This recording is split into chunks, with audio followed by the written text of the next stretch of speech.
Assalamualaikum warahmatullahi wabarakatuh. Perkenalkan, nama saya Rizky Putra dengan nomor NIM 191420082 dari kelas IF4KR. Di sini saya akan mempresentasikan mengenai apa sih perbedaan antara lossy dan lossless compression. Oke, kita next. Jadi sebelum kita membahas masalah lossy dan lossless compression, kita harus tahu dulu apa nih yang dimaksud dengan kompresi. Jadi kompresi itu adalah proses mengurangi ukuran file gambar. Sebenarnya kompresi ini tidak terbatas hanya untuk mengurangi ukuran file pada gambar saja. Itu bisa file pada suatu dokumen, video, dan lain sebagainya. Kompresi pada file atau gambar bertujuan untuk menghemat ruang penyimpanan pada device. Jadi pada beberapa web atau saat kita akan melakukan upload pada sebuah Google dokumen atau lain sebagainya, biasanya ada sebuah permintaan dari web tersebut untuk data yang diupload tidak bisa melebihi misalnya tidak bisa melebihi 1 megabyte. Jadi untuk hal yang kita lakukan itu adalah melakukan langkah yaitu kompresi data. Untuk kompresi data lossy untuk mengurangi ukuran file dengan menghapus bagian data yang bisa menyebabkan penurunan kualitas gambar atau audio. Pengurangan ini biasanya tidak terlihat oleh mata manusia dalam penggunaan sehari-hari, tetapi bisa signifikan untuk penggunaan profesional. Jadi untuk kompresi lossy ini, dia akan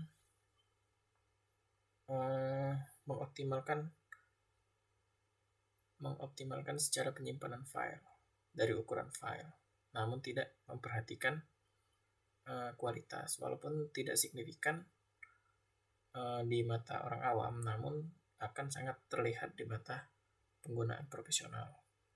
Berbanding terbalik dengan kompresi lossless mengurangi ukuran file tanpa menghapus data, sehingga mungkin file dikembalikan ke kualitas asli namun tanpa kehilangan informasi. Selanjutnya, berikut beberapa format keunggulan serta kekurangan dari kedua jenis kompresi data berikut. Contoh format untuk kompresi data lossy compression. Contoh formatnya itu adalah JPEG, populer untuk foto di web, ukuran kecil, kualitas cukup baik. Ini saya ambil dari web Adobe Solution. Ada juga MP3, format audio umum yang mengurangi ukuran file dengan menghapus data audio yang tidak terlalu penting.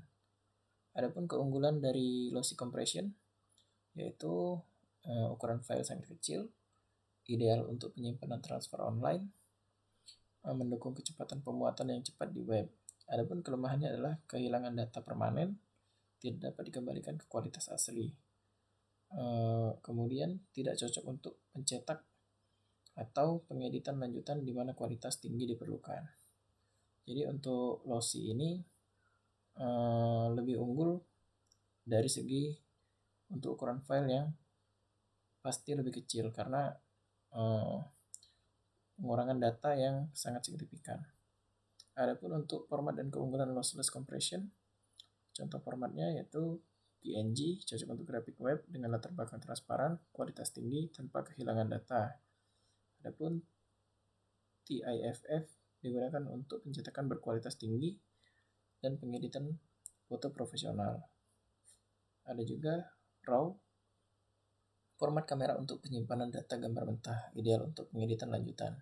Biasanya untuk format data berikut digunakan untuk tenaga-tenaga profesional dalam dunia grafis atau fotografer. Adapun keunggulan dari lossless compression yaitu kualitas gambar tetap tinggi, ideal untuk pencetakan dan pengeditan lanjutan, kemudian bisa dikembalikan ke kondisi asli jika diperlukan. Maka kurang lebih kita seperti membackup data kita sebelum dilakukan compression itu tersebut. Jadi ketika kita merasa kita memerlukan data asli, kita masih bisa mengembalikan ke kondisi aslinya. Adapun kelemahannya, walaupun ini bisa dikatakan sebagai langkah kompresi, namun untuk pengurangan ukuran filenya itu tidak terlalu signifikan jika dibandingkan dengan lossy compression. Oke. Jadi kesimpulannya adalah kompresi lossy ideal untuk penggunaan di mana ukuran file kecil lebih penting daripada kualitas maksimal. Sedangkan kompresi lossless ideal untuk keperluan di mana kualitas gambar sangat penting dan tidak boleh ada data yang hilang.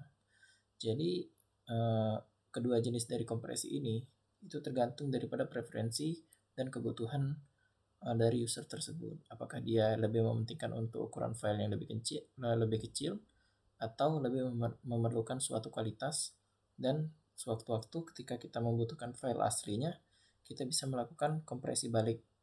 Jadi kita bisa mendapatkan file asli dari sebelum dilakukan kompresi.